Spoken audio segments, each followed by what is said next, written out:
Welcome to Pindar Poetry. We hope you learned something new. You start by confirming the battery has charge and the SD card isn't busy. This prevents shutdown corruption. Once done, make sure Wi-Fi and Bluetooth are off to avoid background activity. Press and hold the mode button for about 2 seconds. You'll see the screen go dark and the status LED extinguish. You do this because the GoPro's firmware requires a deliberate long press to stop recording processes, ensuring files finalize properly and the camera powers down cleanly. Once the button is held, monitor the screen and LED. A blank screen and no LED means power off. If you were recording, wait for the camera to finish writing files. Abrupt removal will corrupt clips.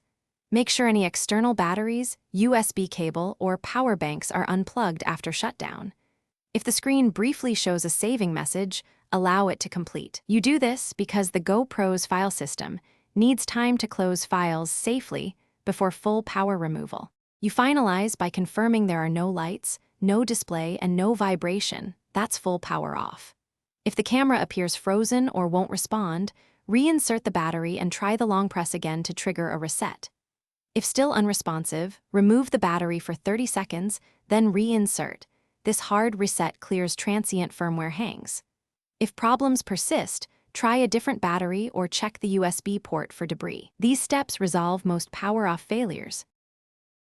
Thanks for watching. Consider subscribing if we helped you.